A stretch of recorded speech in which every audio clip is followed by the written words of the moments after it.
So now this action verbs DLM is ready to explain. First let us understand what is action verbs.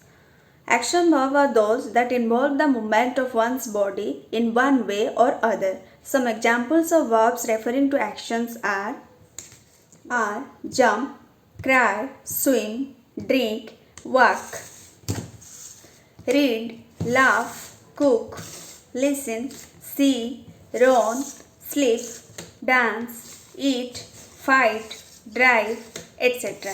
So this is a little chat of action verbs. I hope you will like this video. Kindly like, share and subscribe my channel for more videos like this. Thank you. Thanks for watching.